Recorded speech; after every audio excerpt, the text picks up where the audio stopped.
Hello, hello, Jordan Sheridan live. Status Coup. Hope everybody had a nice Memorial Day weekend. Steve Grumbine will be joining me in a minute or two. Um, I have been working on some investigative reporting most of today. I have stumbled upon something that's pretty juicy, so stay tuned on that. We've been working a couple stories, if you haven't been noticing, in the month of May. I made calls today on East Palestine. I made calls on Flint and Kalamazoo as well. So we're working on multiple different stories on environmental calamity, on environmental corruption, right here in the United Corporations of America. But today we want to talk about the debt ceiling duty, as I'm calling it, and try and broaden it out for the masses. Is Mr. Grumbine here? I think so. Broaden it out for the masses. There's Steve in his hot hell Unabomber background, and it's not Silver all that. Fox. It's kind of a real progressives in there.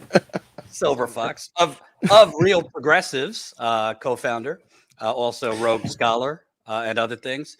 It's been a bit, Steve. How's your early summer going?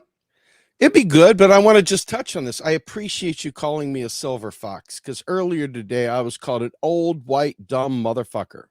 So thank you for letting me feel. Somebody from the K Hive or an RFK? Yeah, no. I'll leave the names out of it. Just suffice it to say that it was deeply disturbing because I was actually trying to support them momentarily, and I got turned into "you're an old white motherfucker." So whatever, it's all good, man. I got thick skin. You know, I got to say, Steve, we're going to get into the debt ceiling and all that. In addition, we also have, shockingly, the corporate media has now caught up to Steve and I that the inflation is actually greedflation, that inflation has actually been largely because these companies indiscriminately, because they can, have been jacking up rates and screwing everybody. Yes. So wonderful headlines with the media suddenly realizing that. And then apparently Wall Street is, I think you misspelled that. It's sad, not Sag, Colin, but whatever. That's a term. That's a internet term. Sag. Sag? Yeah, I've never heard. Like telling gag. It might be more of a streamer theme. Okay. Sag with. So Wall Street's sad over a Trump-Biden rematch, but not for the reasons that you think. Wait for that. But first, Steve, before we get into the debt ceiling, is it just you or I, or has the culture and the conversation just become really, really uninhabitable in this hellscape of a country? You can't put out facts anymore. You can't put out your opinion anymore. You can't even put out, a happy birthday anymore without somebody yelling at you, calling you a fraud, a sellout, a coward. Truly venomous stuff.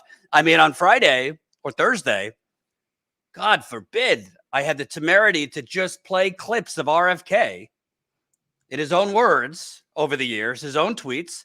I also threw in there that I wasn't in love with the campaign Marianne Williamson's running.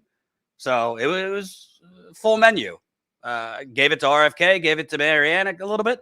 And boy, these RFK stands who are anti-Russiagate, anti-lockdown, anti-Hillary, don't care that he was pro all those things, might as well have been calling me Lucifer, Steve. I mean, why can't we all just give our opinion and have a discussion?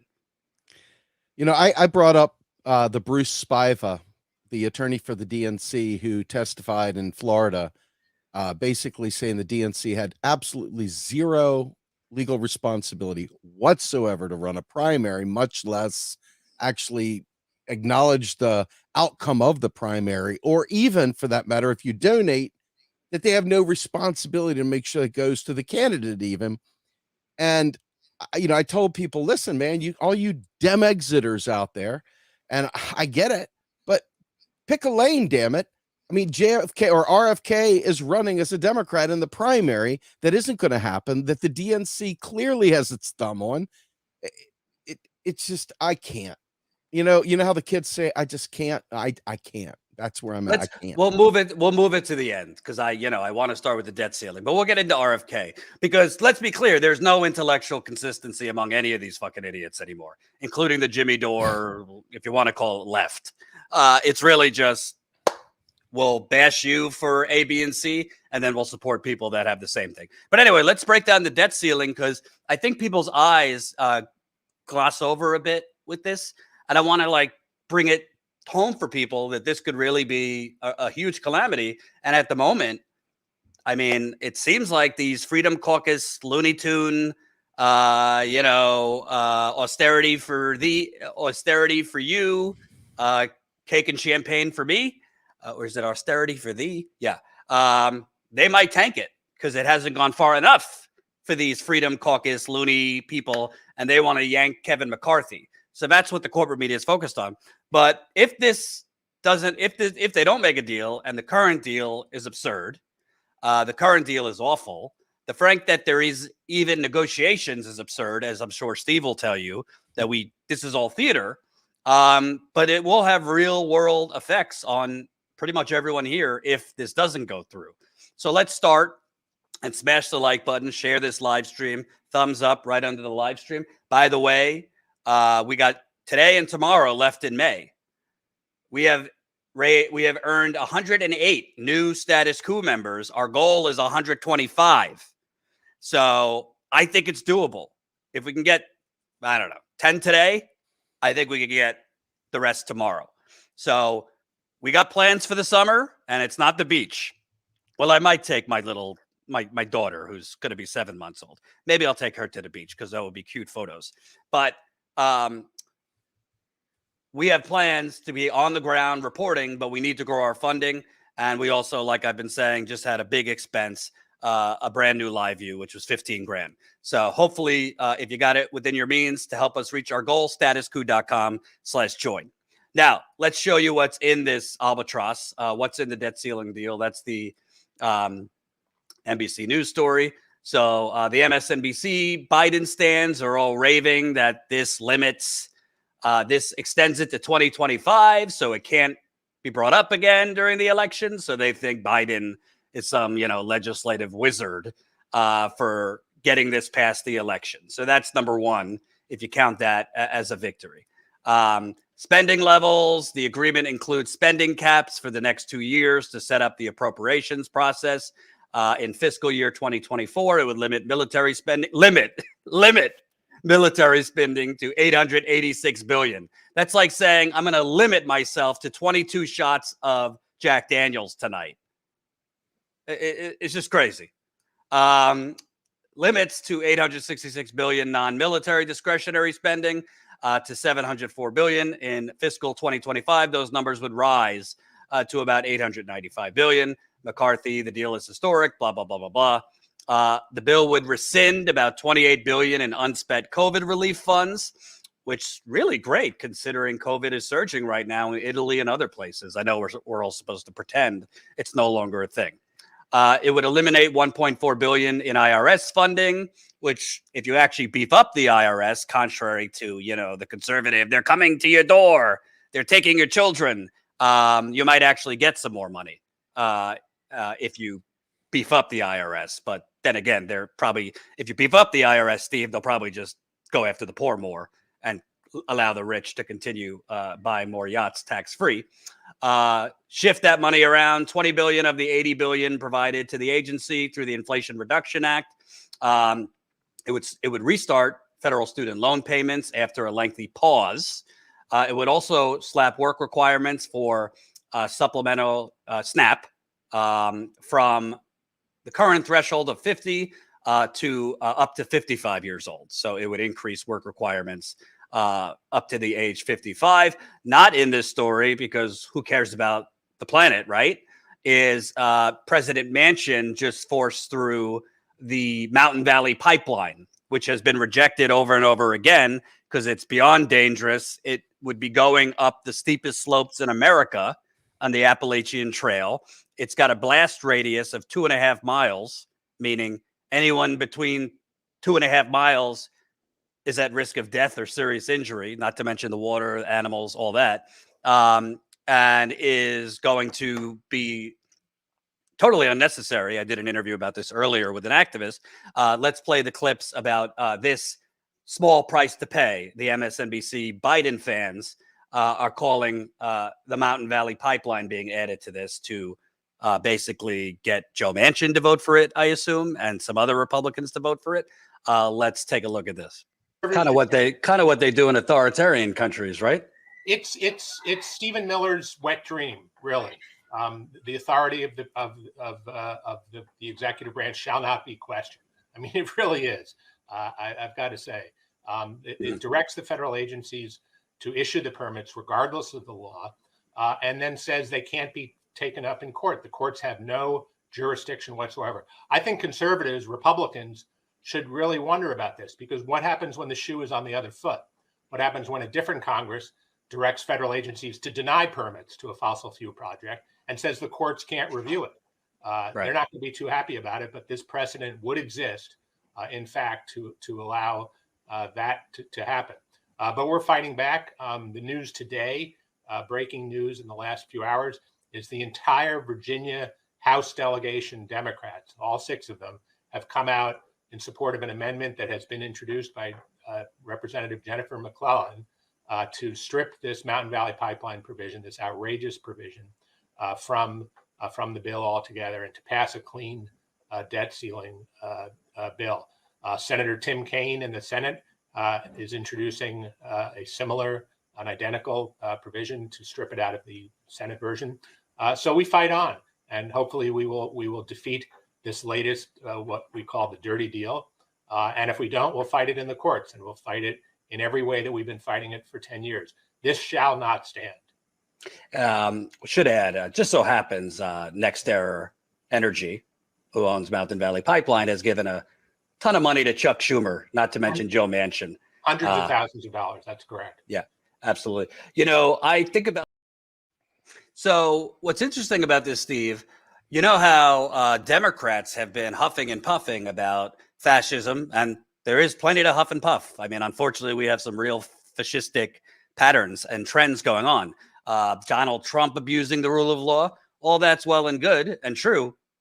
Biden and the Democrats are ramming through the Mountain Valley Pipeline, which environmentalists could tell you is not, I mean, all these pipelines are dangerous, but particularly this one.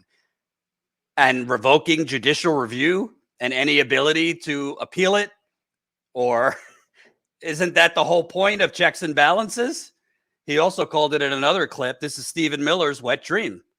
And Republicans' wet dream, because it basically says the executive branch has complete rule and shall not be questioned. They're ramming this through.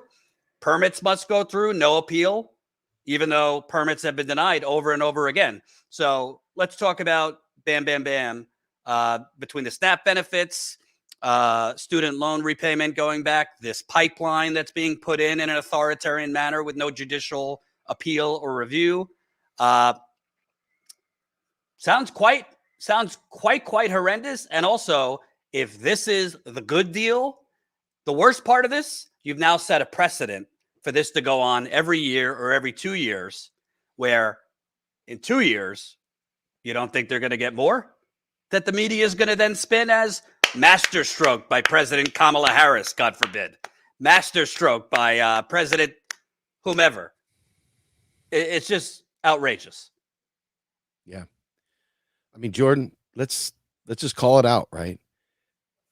The nation's government, the way it spends money into existence, is it writes a law, it passes the law, money is keystroked into the Treasury's accounts, and then payments are made. That's it. That's the game right there. When we spend money and we don't have money in the TGA to cover it or whatever, we sell bonds to offset the monies that we don't have collected in taxes. Not that taxes fund spending. They've got this slick trick that if they spend more than they've taxed, they simply sell bonds to rich people to give them free money to allow us the right to deficit spend. It has nothing to do with reality, has nothing to do with funding. But all of this stuff, when the government passes a budget each year, okay, the president submits a budget, Congress goes back and forth, passes the budget, they go forward, the spending is approved for the year. However, they use this debt ceiling as a way of relitigating spending that's already legally approved and protected, by the way, by the 14th Amendment. 14th Amendment usurps all other laws on the books that says the government's bills basically shall not be questioned. They're going to pay the bills. That's the 14th Amendment. It's right there. But if you go back further, the original debt limit bill was written in 1917, and it was a way of allowing president at the time to execute the war. Because at that time, every single bond sold had to be debated by Congress and passed by Congress, every bond. So in order to lift that so that they could spend the huge amount of money that they needed for the war effort, they created the debt ceiling. Well, at that time, it was to facilitate a lot of spending. Now it's being used as a cudgel to relitigate existing spending. Well, there's a bunch of other steps in between, but if you flash forward to Tricky Dick Richard Nixon would sign a bill into law in the 70s, 60s, 70s, and then would not allow the funds to be appropriated or to go out to the actual thing that it was supposed to spend. So he would impound that money. Well, they picked up on what Dick was doing, and I guess it was in 1974, they passed the Anti-Impoundment Act. So even that trick was done away with legally. So all these laws have been passed since the Debt Ceiling Act in 1917, which was called some other War Bonds Act or some, I can't remember what it's called, some fancy name. But anyway, that whole bit is completely irrelevant. Like just on the fact that other laws later make that prior law irrelevant. So the 14th Amendment is the one that kills it all to begin with. Okay. Now, if you want to give credit, that's the 14th Amendment basically says our debt shall never be questioned. That's correct. Now, flash forward, and I think this is the part that is kind of funny, is that there was a law. When we're talking about debt, we're talking about bond debt. We're not talking about other forms of debt. So this is a very specific type of debt that the debt ceiling is for. So there's another option. And that option you heard is called mint the coin. You hear a lot of mint the coin, coin. Before you say that, I want to play a clip that I know will tickle your fancy.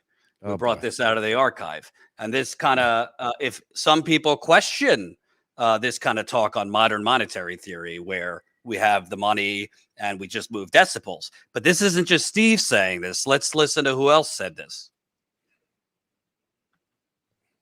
Colin. Just sent it to you. It's just taking 1 second to process. Almost done. Balance sheet. Is that tax money that the Fed is spending? It's not tax money. The banks have accounts with the Fed much the same way that you have an account in a commercial bank. So to lend to a bank, we simply use the computer to mark up the size of the account that they have with the Fed. So it's much more akin, although not exactly the same, but it's much more akin to printing money than it is to borrowing. You've been printing money. Well, effectively, and we need to do that because our economy is very weak and inflation is very low. When the economy begins to recover, that'll be the time that we need to unwind those programs, raise interest rates, reduce the money supply, and make sure that we have a recovery that does not involve inflation. He's not kidding about printing money. The Fed issues U.S. currency. That's why it says Federal Reserve Note on all the bills in your wallet. This is the Bureau of Engraving and Printing just a few blocks from Bernanke's office. The Fed's mandate from Congress is to put enough money in the system for maximum employment, but not so much that it sets off inflation. The Fed actually pays for itself and returns billions in profits to the Treasury. Because I thought we were borrowing all this money from China. Even some of that is wrong, by the way, but it doesn't matter. I mean, to even try to split the hairs that need to be split there, and they do need to be split. But first things first, the Fed doesn't determine, because the way money gets into the economy is three ways, and only three ways. No matter how much people want there to be a fourth way or a 20th way, there's three ways. Number one, Congress spends that money into existence. That's number one. Number two, we out of nowhere stop being a net importer and suddenly become a net exporter. And now we've got a different revenue stream from export income. Or the last one, we all go into private debt. That's why you see the one guy that's constantly running around saying, hey, don't you know 97% of all the money is private bank money? Okay, so this is the three ways it's it, period. So this idea of printing money, there's enough quote unquote printed money to fill ATM and teller transactions only. Most people don't go to the teller and say, I'll take $500 out. Most people go to the ATM, get whatever cash they need, and use it for whatever purpose they need. Now, some people use cash all the time, but most don't. So the reality is that what happens is that when Congress, like Ben Bernanke did say, it's kind of like printing money, but it ain't printing money. And it's important not to call it printing money because that's not what's happening. When Congress, he talked about, he said they keystroke it, literally keystroke it into accounts. They create money. We got to get away from that term printing money because it sets off red flags for right wingers. Oh, they're printing money. That must mean inflation. We got to stop that because it's not true. Number one, we shouldn't say printing money. But number two, the primary reason is it's just not how it works.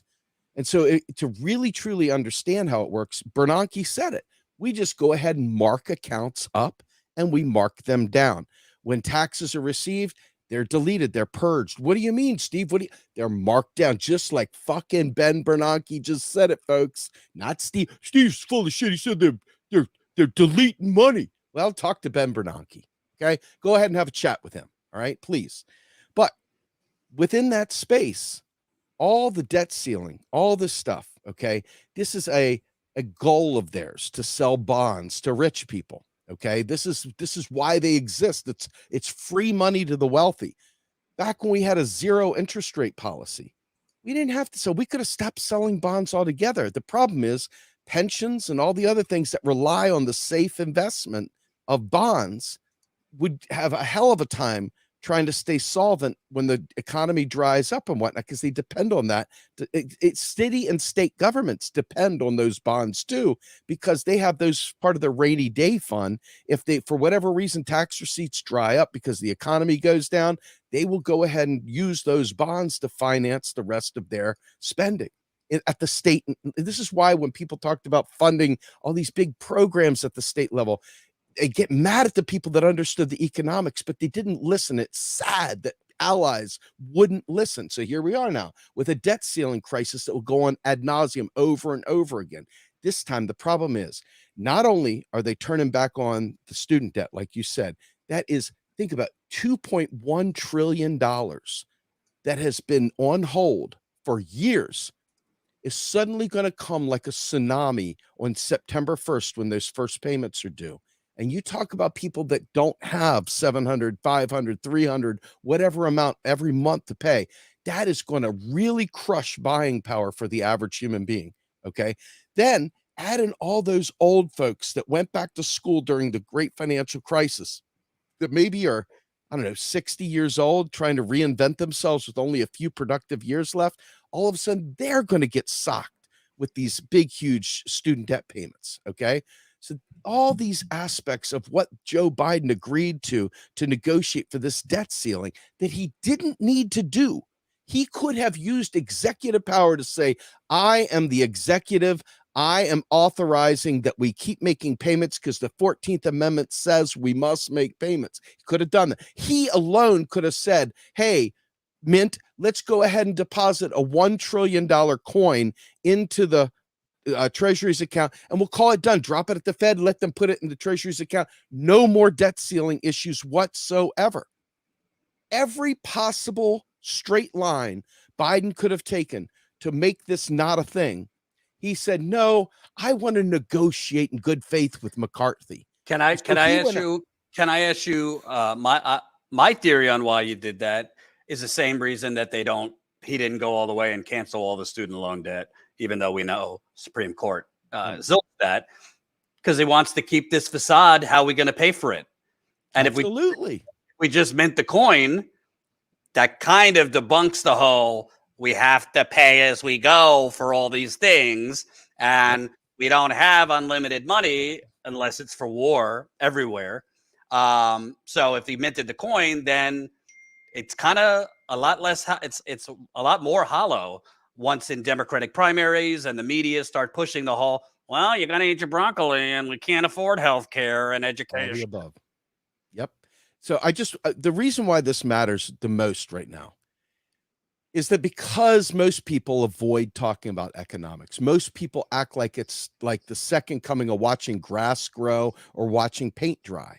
But lo and behold, when they can't afford to eat, coming up here shortly, when the world gets so shitty because we force a recession, when all these bad things start happening, and you say, well, shoot, I was activating on Julian Assange, or shit, I was activating on XYZ. But when they didn't think it was important enough to activate on economic justice and call the bluff of these Congress corrupt liars, these liars in the media, these stooges that sit there and hold us hostage to these lies, when we didn't choose that to be the thing we mobilize and activate and organize, etc., we set the very stage for all of our demise. And because there's nothing, including East Palestine, including Flint, including everything that every person that watches this channel cares about, there's not a single one of those things that does not go through the economic channel. And that's why the macro is it's not something. It's not, yeah, and that we'll get to that macro thing later. It is the thing, because it is the tool they're using to stop why I don't understand why we can't have Medicare for all. I don't understand why we don't have a Green New Deal. I don't understand why they keep sending billions to Ukraine, but they don't do it for our schools. I don't understand. Yes, you do. You've heard it from me a million times, every one of you. So this is what we need to really bring it back, narrow it down, trim the noise out, and focus on this, because this is the tool. This is the weapon of oppression that they're using. And now what happens? Watch this. We suck the money back. We tighten the economy. We build the recession in. What happens when we have recessions? Poor people start going to jail because they start doing things they have to do to survive. There's group A. Then what do? We have the immigrants that come in. They're going to take away these scarce jobs, stocking shelves or blowing leaves or doing whatever the fuck ever they think they do. And now all of a sudden, everybody hates the immigrants. So now we're going to worry about getting those damn Mexicans out of the country. Hey, we can't have any more of these immigrants, these illegals. So now you start building that. And then all of a sudden, the poor gays and lesbians and trans have some issue that's really concerning to them, like, I don't know, not getting their ass kicked or whatever. And it's like, well, that'll cost money, so screw you. These people, the radical gay agenda. And all of a sudden, the scapegoating goes up.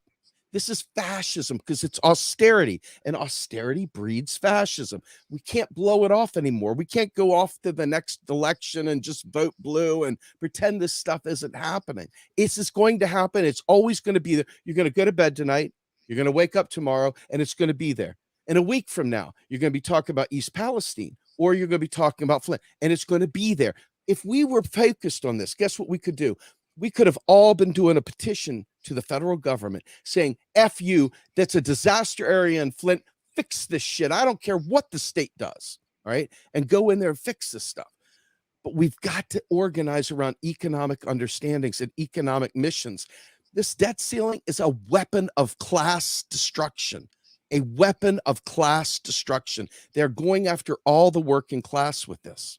Okay. Right. The problem is that there's going to be just enough bougie Democrats that think this is 3D chess, and they're going to celebrate this like Joe Biden knows what he's doing, man. He's blocking, he's tackling, he's strategery, all the other things. They're going to come up with a million ways to spin this. They're going to have all the talk shows, the MSNBCs, CNNs, all of them going to be coming out. Oh, Joe Biden's a masterstroke of bipartisan genius.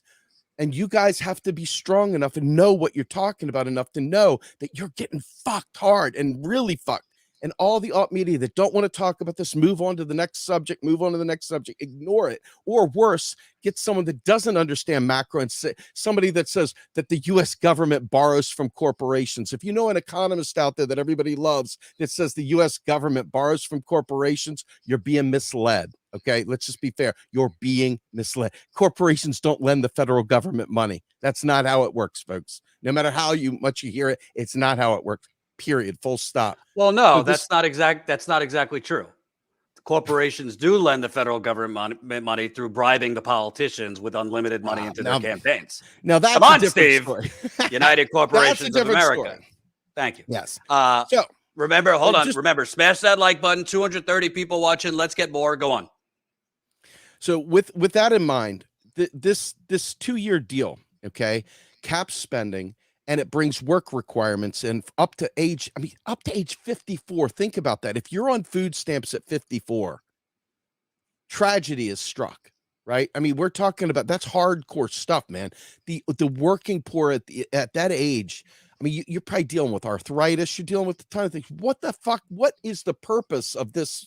It's mean. It's just nasty. It's cruel. But it's more importantly, it's a way of ensuring that all the understanding we had during the pandemic, when they quote unquote printed money, okay, all the money that they spent into existence, we got to forget that. We got to wash that away. You got to never think about that again. We must make the government austere. We must peel back any gains that you all got. We must peel back anything that makes you feel good. I think some people still aren't getting it, because No, some guy clearly. says, was not my idea to lend out $31 trillion.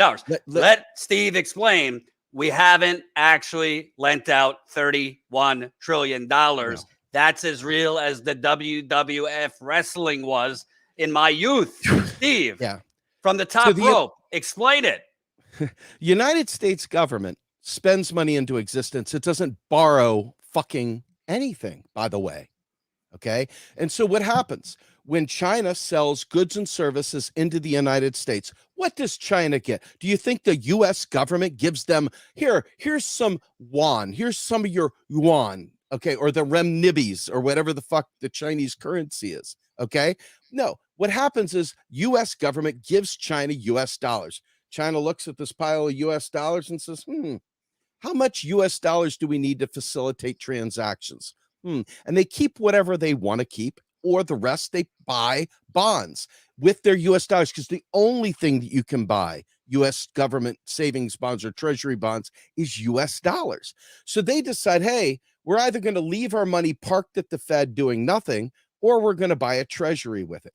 Most of the debt, a lot of the debt, the US government buys itself because it's not debt at all. They've just got a statutory requirement to sell bonds when they deficit spend.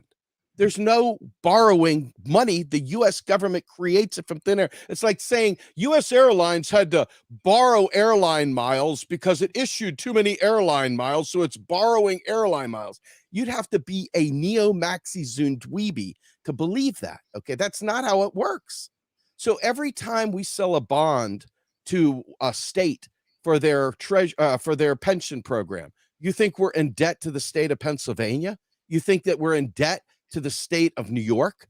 You think they're in debt to the state of Texas? Don't be a neo-Maxi-Zoom dweeb. Don't be a fool, okay? Wisen up, okay? The U.S. government, when it spends that money, it could stop selling bonds altogether. The problem is no one would allow that, because everybody loves having a safe investment. And that's one of the reasons why in the world people love the US dollar, because it is a safe investment. That's one of the reasons why the stupid debt ceiling is such a big deal. That's why it's like, hey, my God, if we don't pay our debt, then people aren't going to want to buy our debt. Okay. But instead, we got people out there going, I didn't borrow that money. Cool dudes, right? Of course we didn't. None of us, you don't have a say-so in who gets to be president, much less what they spend money on. So let's lift that facade altogether.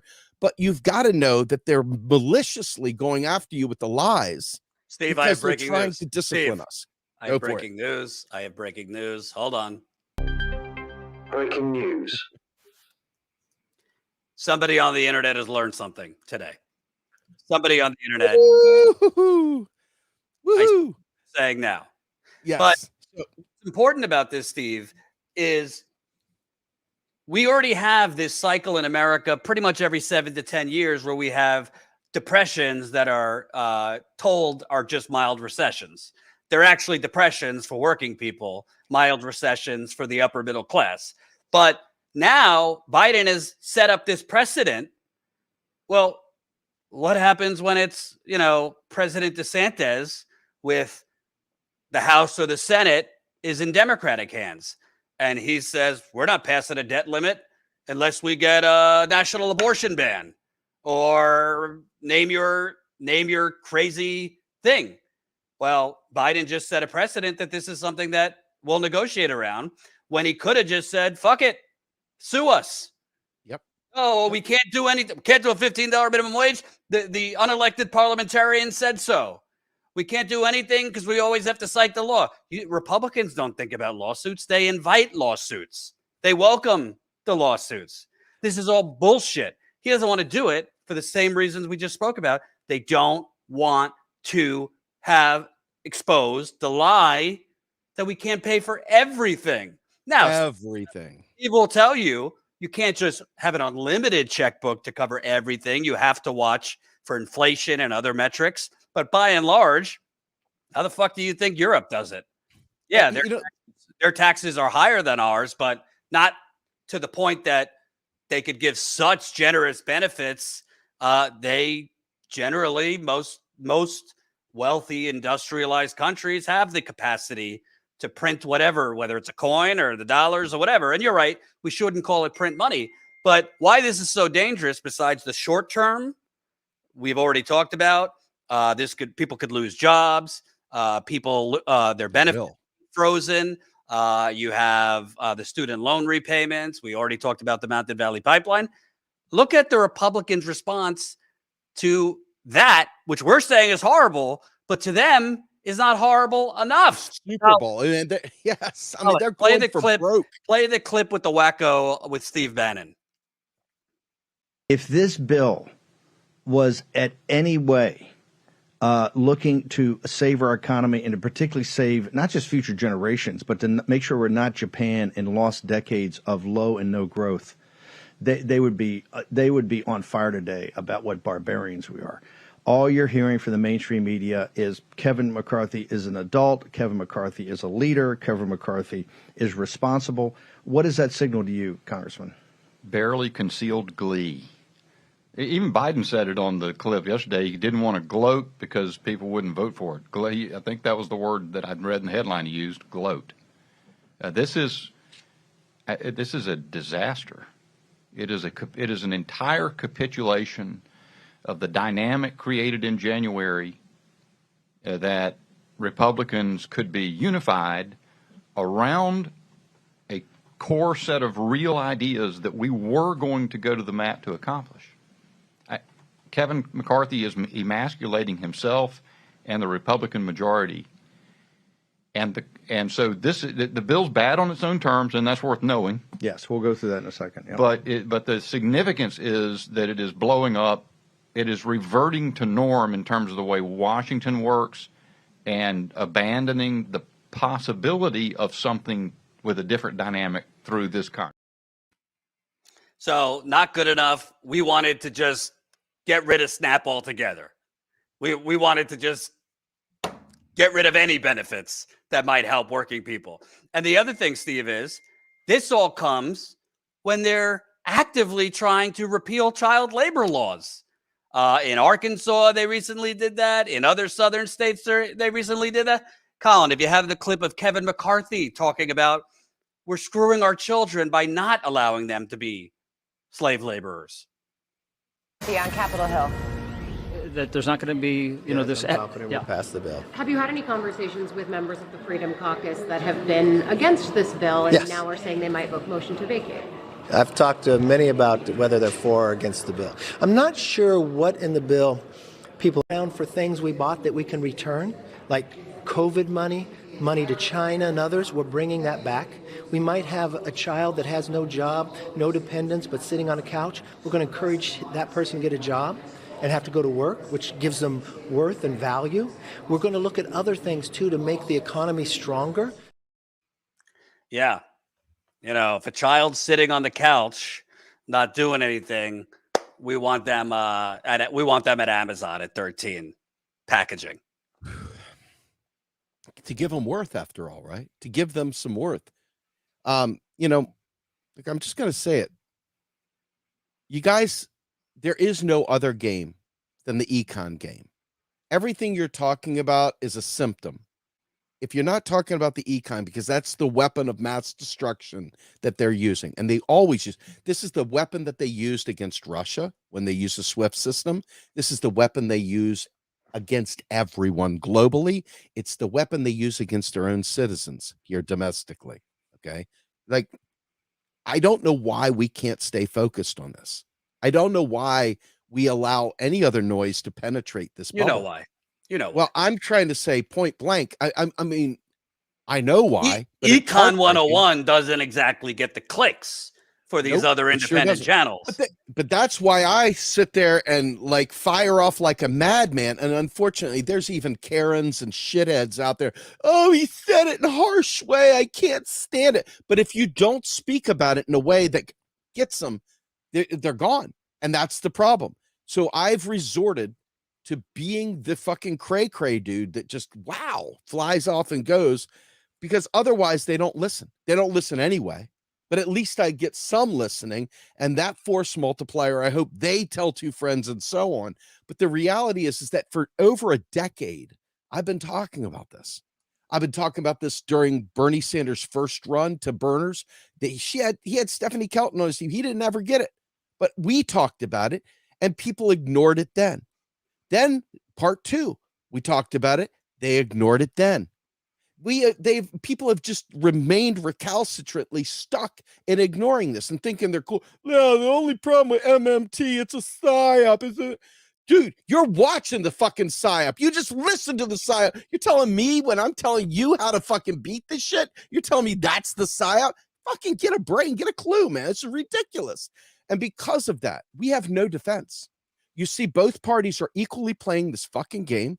You see the Republicans sitting there going, hey, Biden said he can't be excited about this because blah, blah. Well, shit, that means we didn't get enough. Biden looks like an asshole, and everybody that knows econ knows he looks like an asshole. And if you watch econ Twitter, we know he's a fucking asshole. But unfortunately, the media, it's always a psyop, fucking psyop. The media is out there busy saying this shit, and people are drinking it like it's mother's milk. Okay.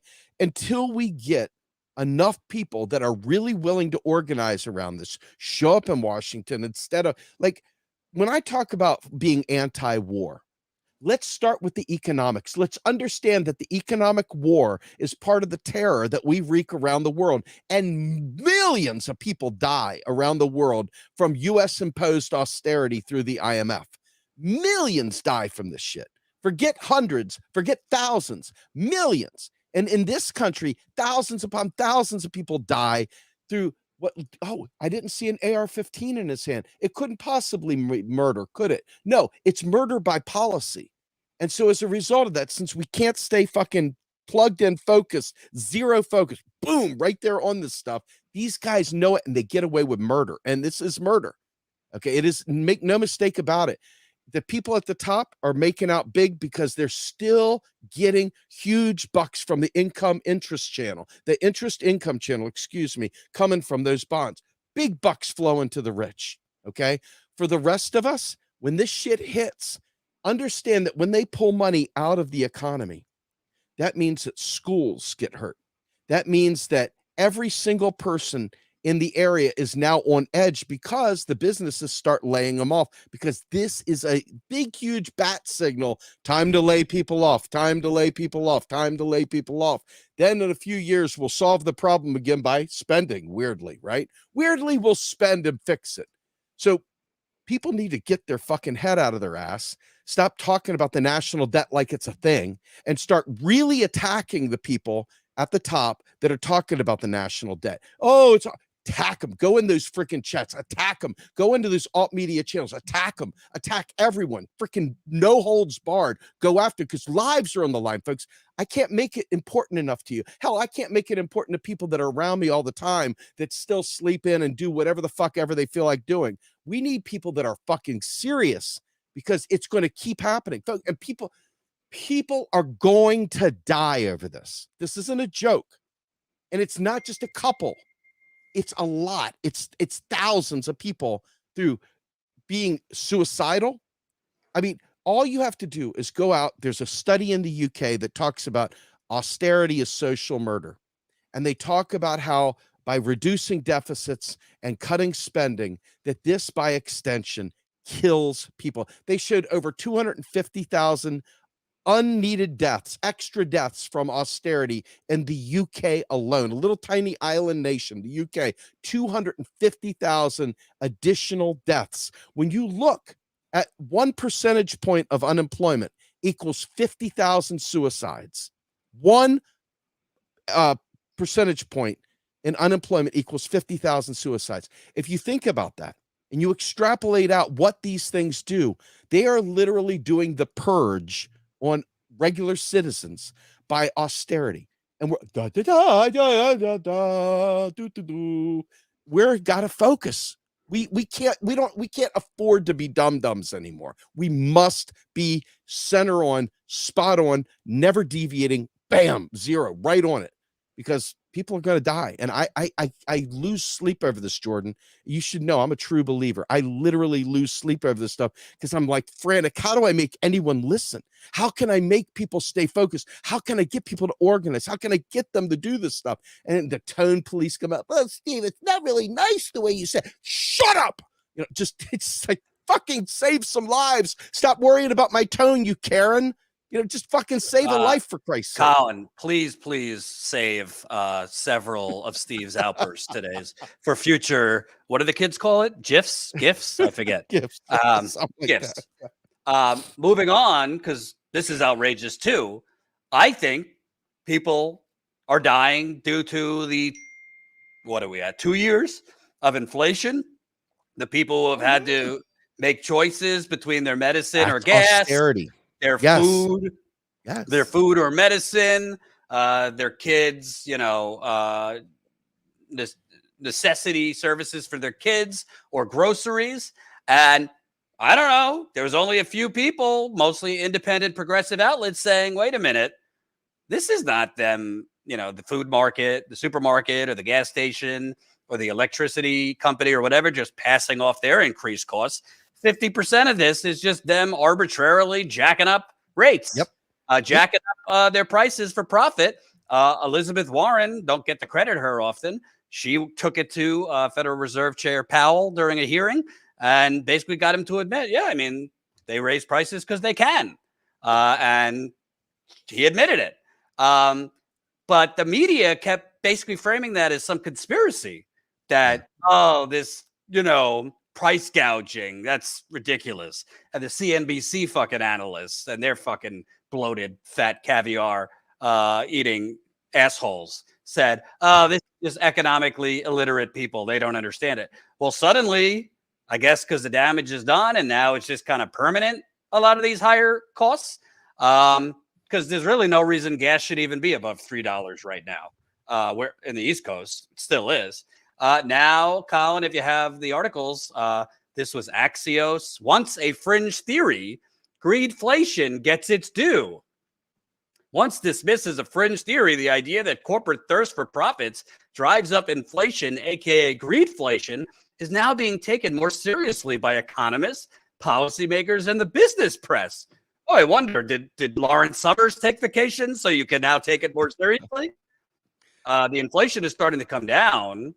It still remains well above the Fed's target level of 2%. And yes, while quote unquote inflation has come down, Steve, these soaring interest rates are fucking destroying people's lives in many cases who can't buy things, can't borrow money for necessary services or needs. Racked up so much debt during COVID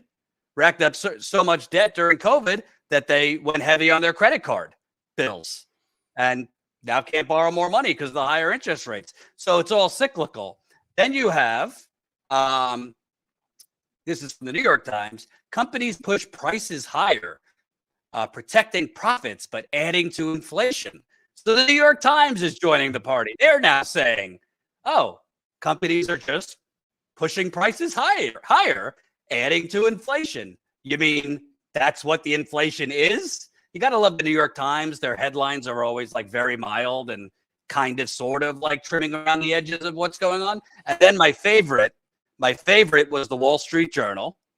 Greedflation is real and probably good for the economy. Can't make this up. Greedflation is real and probably good for the economy. I'll just read you a little bit because it might make you nauseous. A bit of corporate greed may be helping the fight against recession. Almost all big companies have now published their first quarter results, and investors should like what they saw. The S&P's 500 average earnings per share may have fallen 1.4% year over year, the second quarterly decline in a row. But Wall Street was expecting a deeper 5.9% drop at the start of the quarter, making it the largest forecast beat in a year. All at the crux of the matter is the politically charged question of whether corporations, setting aside the obvious case of commodity producers, are shifting the burden of inflation to households. The latest results back up the argument that they are, made by Josh Bivens at the left-leaning Economic Policy Institute, as well as several lawmakers. I love how they're framing it as a question when there's empirical data that shows, yeah, the prices are not keeping up. Real quick, Jordan, you're having some type of connection issue, just so you know, on your end. Yeah. All right, take it from here, Steve. Hey, real quick, Colin, inside of the private chat here in the back end of the studio, there's two tweets by Elizabeth Weber. Could you pull up the first one? Let's just look at this. I mean, Isabella Weber is a phenomenal economist. And for those of you guys that don't follow economists, I try and follow them so you don't have to. But if you want, this is somebody to definitely follow. Okay. I mean, she's literally breaking this stuff down. Sellers, inflation, profits, and conflict. Why large firms hike prices in an emergency. And then the second one, if you look at the second tweet, the one that I put in the back end there as well, she's sitting there piggybacking off of that New York Times one as well. Look, she has done extensive work that shows proof positive. She's probably the one that most of them literally quote for these articles. And if they don't, the people they're quoting probably stole their work from Elizabeth Weber. But reality is that we've known this way back when we showed point blank that there were companies with 900% profit during the pandemic, 900% growth during the pandemic. How is that even possible? Okay. So the fact is that this is where the kind of idea that money printing causes inflation. There's signals, folks. If you're playing baseball, the catcher puts a signal on the inside of the leg, or if you're the Astros, somebody beats on a trash can. There's signals all over the place. Okay. And when they signal that we're going to spend money on the people, businesses say, woohoo, we can jack up prices. And we can say, see, when they print money, it causes inflation. No, you're a lying motherfucker is what you are. The reality is that the reason the inflation's there is because you're a greedy son of a bitch that took the signal to raise price. It had nothing to do with, well, when you put more money in the system, it devalues the money. That's not how it fucking works. We're not on a commodity money anymore. Haven't been on a commodity money. We're not tied to gold standards. So that's not even remotely true. Yet people persist in saying it. Why? Why do they say that? The truth of the matter is that people much smarter than myself are out there saying the truth out there, like Isabella Weber, who I suggest strongly that you start following and learn and stop saying the dumb things your friends say from the fire pit and the bar stool and start listening to the experts that really know. And I'm not talking about the ones in MSNBC and Robert Reich and all those guys. I'm talking about the real heterodox economists out there that are doing God's work to disprove all the bullshit that the mainstream is telling us. If you follow the right people, you will start to learn the right things. And hopefully we can build enough momentum to fight back. Otherwise, we're just screwed. We may as well just literally tuck tail and go fetal and just let them kill us. Because if we're not willing to fight for the right things, if we're too busy binging Netflix, if we're not going to follow through on this stuff, who cares? It's just a good old-fashioned infotainment. Get to laugh and watch the crazy guy talk about economics. But the reality is this is our lives. This is your life. And you don't even realize it's your life. It's your life.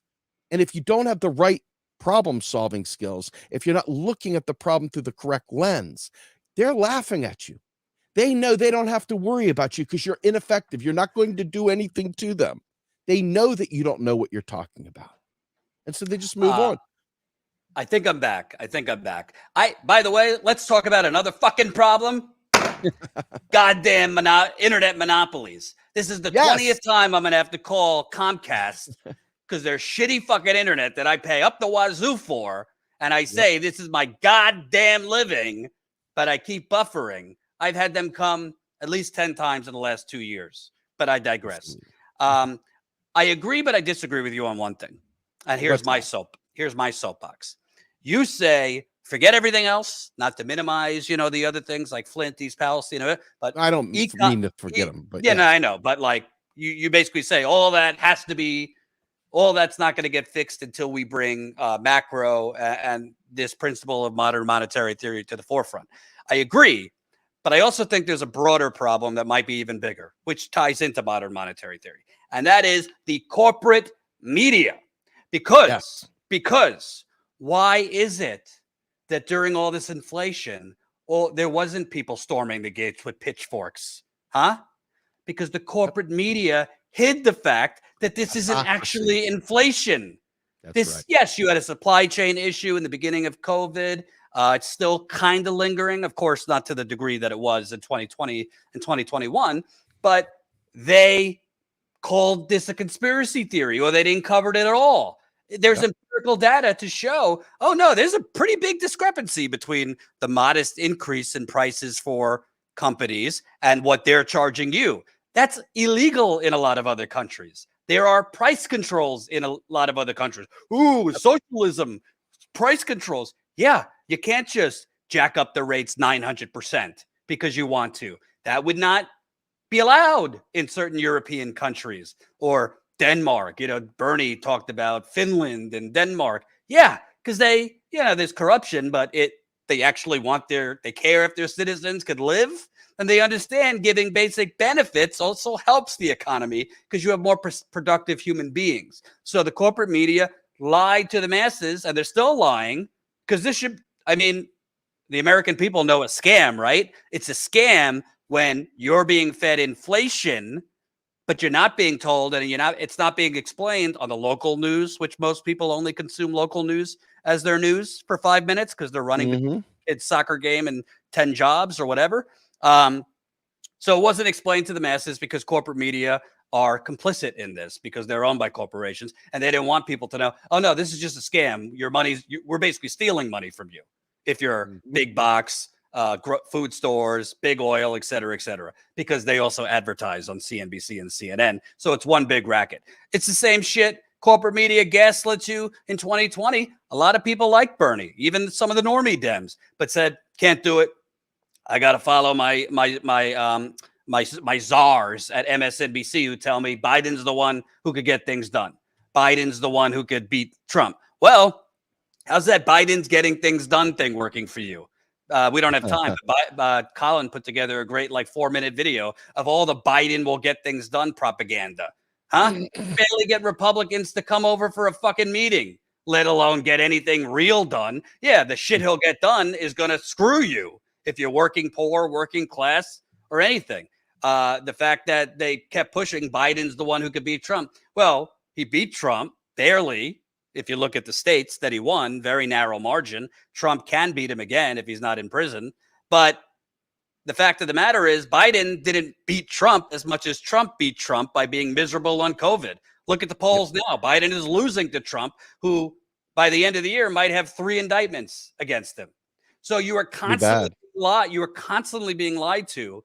I don't even want to call it media anymore. You're constantly being lied to, public relations and marketing people with makeup on that are pretending to be journalists. Do me a favor. They're lying to you about MMT. They're lying to you about inflation. They're lying to you about war. That's why I've always said, Steve, you want to protest outside Nancy Pelosi's office? Great. McConnell's office? Great. BlackRock? Great.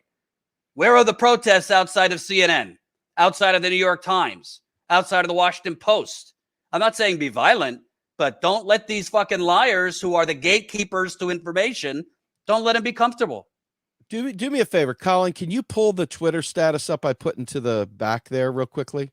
Oh, by the way, welcome new member Crystal. Crystal just signed up. So we're now 17 members away. We got a day and a half left in May. 17 members away from our goal of 125 new members. If you want more rants from Steve, Silver Fox, Grumbine, and me, and you want more on-the-ground reporting, we do have some plans for June and July to get back on the ground. We need you. StatusCoup.com/join. Go on. So just if you read this is my buddy Mike, and he has been talking about this like crazy. He says the root cause of all humanity's failures to value lives of each citizen is pathocracy, total subversion of democracy and normal human empathy and governance in society, created and sustained by the elites, mass media monopoly monoculture, just like the 1930s Germany and other episodes.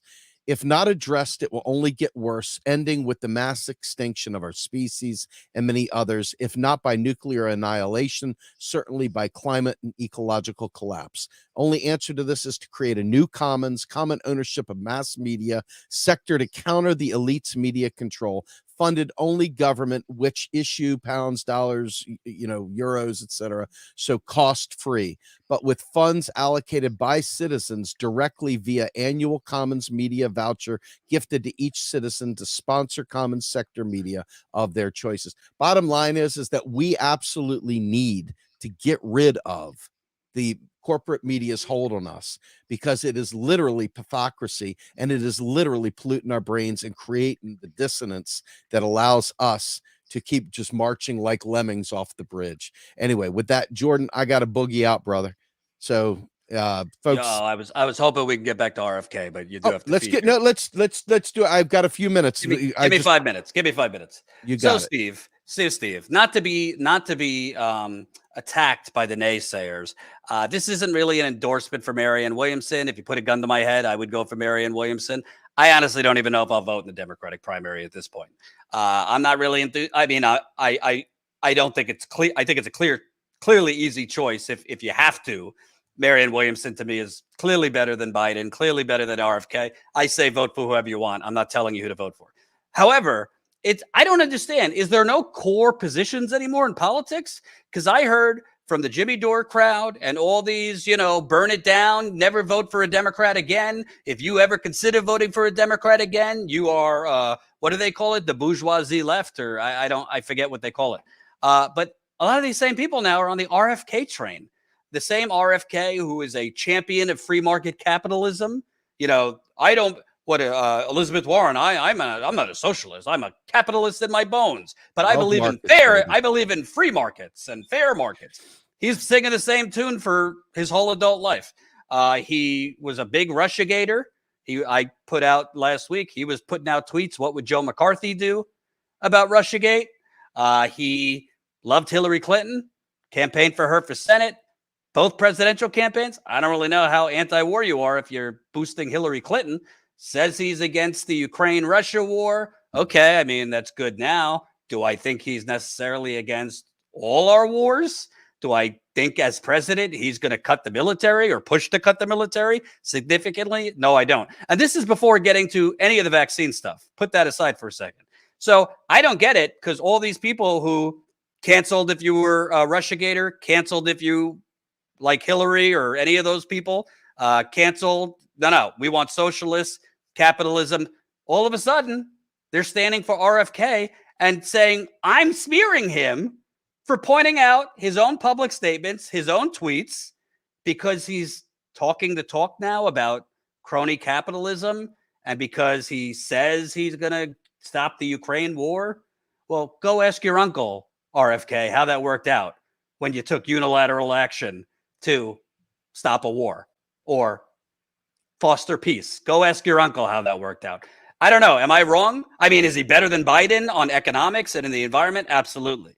Absolutely. On economics? The guy's Biden? the same. I mean, they're all the same. Look, this is a dude is a straight up blue dog Democrat. I mean better in terms of we're going to get rid of the subsidies and things like that. He's not for Medicare for all. He's not even for a public option. Right. Nope.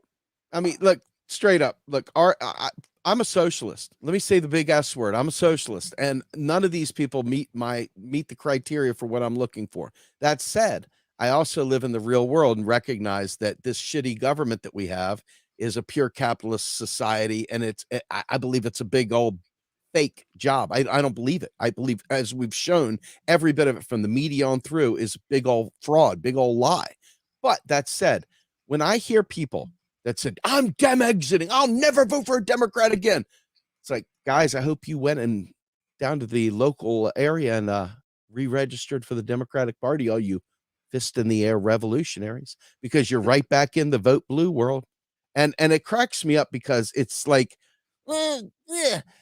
this guy literally, first of all, he sounds like he's got somebody's junk in his mouth. I can't understand a thing he's saying. It's pathetic. Well, it is a disease. It is a disease. I don't care. I don't care. Okay. My point is that he's got to be the head of the country. He's got to speak to people. He's got to converse. He's got to, and Biden's just as horrible as he is. My point is that this guy is terrible at speaking. I don't care what the cause. I don't care why. I care that he's got to do a job he can't do. That's number one. Number two, he's literally all over the place. Like every single thing. Like if you're anti-war, but you're pro-austerity, you're still a murderer. And that's where this dude lives. He's still there. He's still in that pro-austerity. He's still a blue dog. He's still a conservative, vote blue Democrat. The difference is that he's got a couple cute things. Number one, he's anti-vax, so that piques the interest of the libertarian left. Okay. He's got this. I say a few anti-war things. Naturally, I'm anti-war. But as I told you already, and nobody listens, the sanctions that the U.S. government does are more death dealing than our bombs at this point. We're literally creating more death around the world with austerity through structural adjustments in the IMF, and that's the arm of the U.S. government spreading out through the global South. If you're anti-war, you've got to be anti-austerity. If you're not anti-austerity, you're not anti-war. And this right here is an example of that. So RFK to me is just once again another grift. This whole entire thing, he say all the things he wants, but he's running in the Democratic primary, which I've shown countless times is a rigged process. They don't have any intention of actually conducting a free and fair primary. They fought in court. Literally, go check the record. This is not something I'm creating out of thin air. Go check the record. They literally have said point blank, they have no responsibility to hold a primary whatsoever. They have no responsibility to honor the results of a primary, and they have no responsibility whatsoever to take your donations to a candidate and apply it to that candidate. Zero. Well, and they fought and won in court in Florida for that. The thing that I find so strange, and forget RFK, you could replace RFK with anyone. Absolutely. Don't go around, if you were a YouTuber or a tweeter or, a burn it down activist, and smash everybody in your site rhetorically for years because they're all sellouts for entertaining a Democrat or considering voting, in a Democratic primary, or not all unilaterally in all cases being third party or supporting Nina Turner or whatever it is. And then totally ignore the fact that RFK, we're not talking about 20 years ago. We're talking about within the last months. Big Russiagator, loves free market capitalism, loves it. Is not for Medicare for all, not for a public option. What happened to force the vote? He says, well, he's basically saying the same thing as Hillary Clinton. I mean, I'm for the principle, but it's not practical. That's what he said in recent interviews.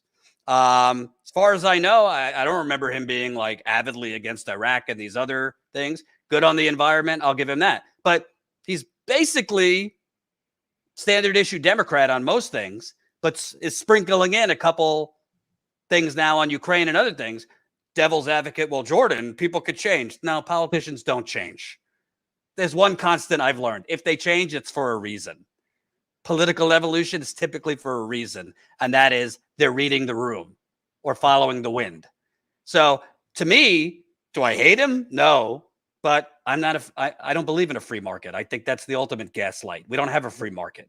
If you're not for Medicare for all, I'm not for you. That's one of my top issues. And I don't think you could just compartmentalize. Well, I like all this other stuff, so I'll forget the vaccine stuff. Talk about things that kill. Medical misinformation like vaccines cause autism can kill, and it has killed.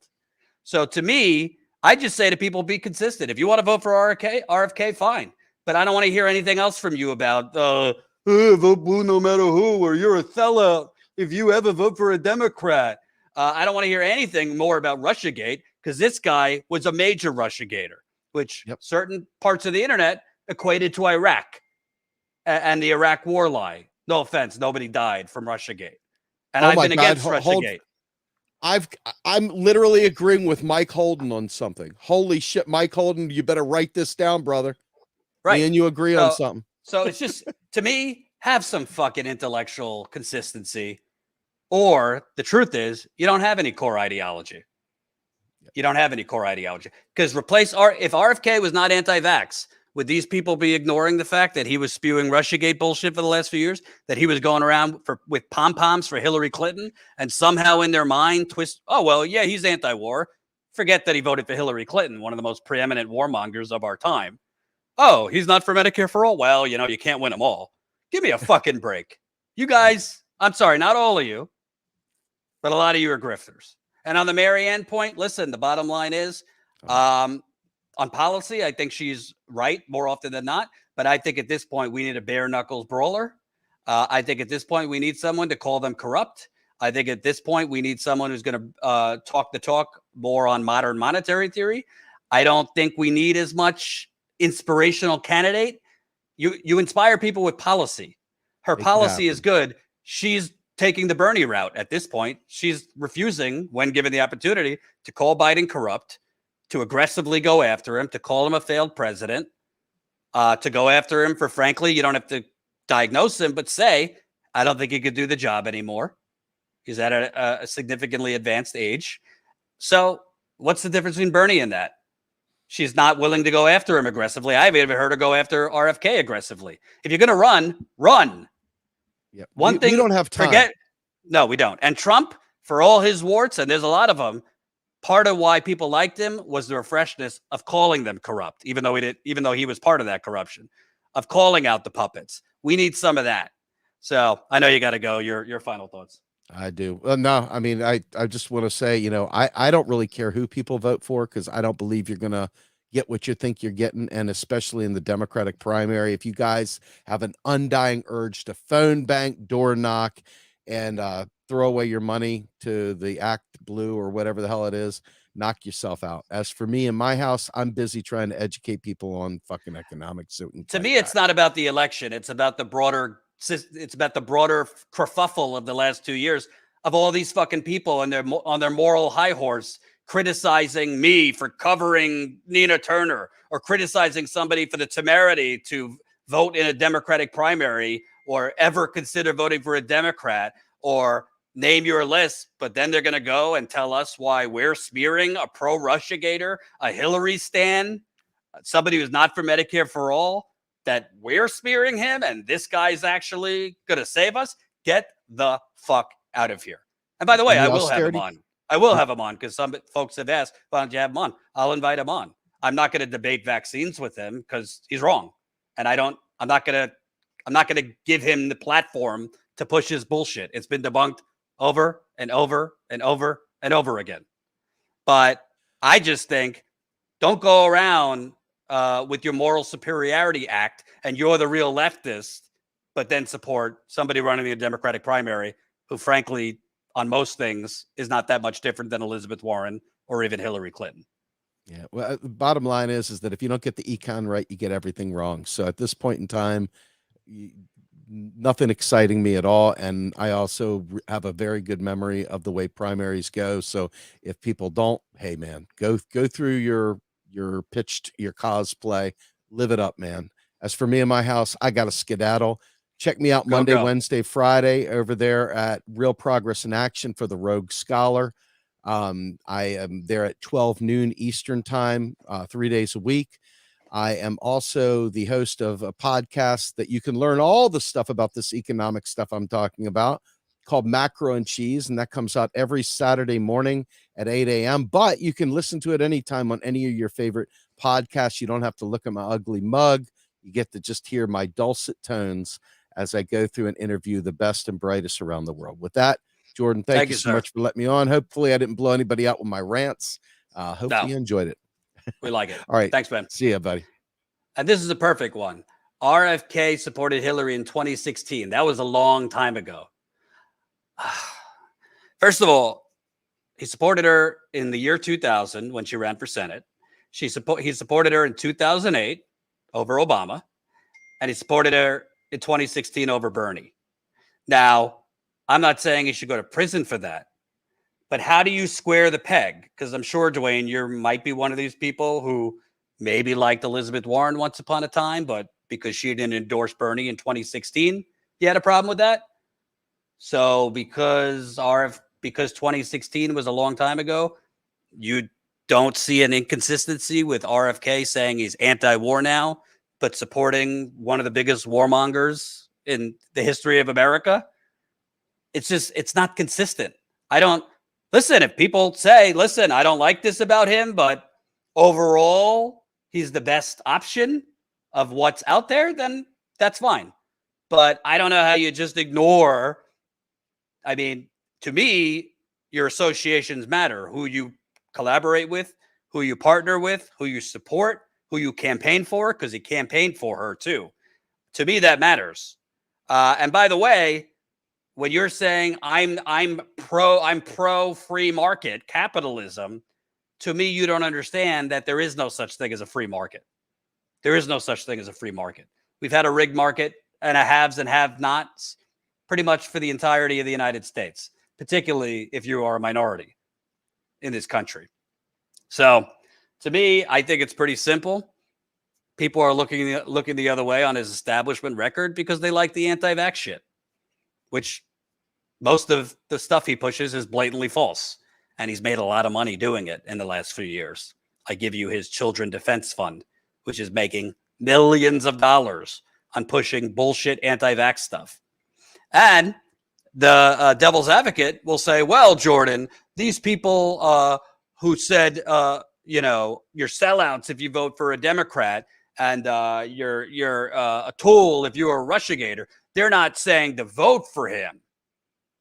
Well, all I see is videos of them doing pom-poms for him and defending him against the most mild criticism. Crystal Ball did a mild interview where she dared to challenge him, and they all went nuts. RFK is better than Marianne on all these issues. Explain that one to me.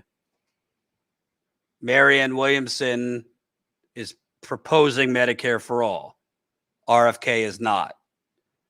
As far as I know, Marianne Williamson supported Bernie Sanders in 2020 when she dropped out. RFK supported Hillary Clinton over Bernie Sanders. As far as I know, I don't hear Marianne Williams saying I'm a champion of the free market. And I believe in free market capitalism. So you tell me which issues they're better on. I don't agree with Marianne Williamson on Russia. She's said some things on that's problematic. But on all of these issues, RFK is better. I don't know where you're getting that from. I really don't. That's just factually untrue. So let's read some super chats. Caitlin, $5. The economic anarchy of capitalist society as it exists today is, in my opinion, the real source of evil. Thank you very much. Humorous. It is not true that our laws create our money. Is it not true that our laws create our money? Is it not true when we need to put people in office that will change the laws so more money is created for us instead of the corporations? Yes or no? I guess that was for Steve, but he had to go. I'll send it to him. Christina, $4.99. Which country does Steve think the U.S. should emulate as far as economic policy? Our system is literally psychopathic. I'll keep these for when Steve's back, and we'll ask him when he's back next week. Christina, $4.99. American public schools purposely do not teach economics, so we have no idea how government spends money. Yeah, American public schools purposely don't teach a lot of things that they should be teaching, and in addition to like actual American history. D Nord, $5. What if we added all individual annual medical bills and converted it to percentages? How much different would the taxation really be between U.S. and Europe? Not much. Humorous, $10. We used to have price control here in America. We used to have unions here in America. People actually had excess income at one time in America in my lifetime. Now the 99% have nothing at all. Yep. That's when you had stronger labor laws, stronger unions. You didn't have countries corporations able to offshore all their jobs to foreign countries because the government allowed it, because those corporations were buying off the politicians. A lot of things have changed, I would say, starting in the late 70s or early 80s. As a reminder, shout out, we got a new member. I think it was Christine. Let me read it out. Crystal. Crystal signed up as a new member, so welcome to her. Oh, also got Venetia just signed up. So now we're at 110 new members since in May. So yeah, if we get a couple more tonight and then a pretty bang up day tomorrow, it'll be me and Lewis tomorrow. Right now, we only need 15 new members to get to that 125 new members for the month of May, which is awesome. And if we could hit these numbers consistently, ranging from like 100 new members to higher each month, then we will be able to expand quicker. Because the name of the game in independent media, as long as you are not relying on corporations, which we do not, we don't take any corporate money. As long as you are relying on your viewers and you have stable, consistent revenue coming in every month, you could stretch those dollars, $5 a month, $10 a month far, including the on-the-ground reporting we do, investigative reporting we do, freelancers. John Farina is out covering a protest outside Chuck Schumer's apartment tonight, so we'll probably have footage from that. We pay freelancers like John Farina for footage, hopefully hiring additional reporters and additional people behind the scenes, but we need to keep growing. So if it's within your means to get us to the goal for the month, again, statuscoup.com/join, statuscoup.com/join. You can become a member for as low as $5 to $10 a month. Makes a huge difference. Thank you. And to those asking, I will ask RFK on, but I'm not interested in debating an anti-vaxxer. I'm just not. That's what people like him want to do. They want to cite the studies that fit their narrative and then debate people. I've done the research. I don't need to debate him on whether vaccines cause autism. I don't need to debate RFK on mercury in vaccines. There's a significant amount of the country that thinks the stuff he pushes is dangerous. So if his answer to that is to try and debate all of them, then I don't know what to tell you. That's not going to convince many people. I think that's the point Crystal Ball was trying to make. Like, I'm not interested in having a debate with you. I've looked into it, speaking for her. She was basically saying, I've looked into it. How are you going to convince the large number of Americans who do not share your opinion? You're not persuading them. He didn't have an answer. He wanted to debate it. So anyway, thank you so much for watching. We'll be back tomorrow, 5 o'clock Eastern. And again, thank you for the super chats. Please consider signing up, statuscoup.com/join. We're working on a couple stories as far as East Palestine, a couple investigative stories. I'm also working on something with Flint. So if you can, sign up, statuscoup.com/join. Have a good night.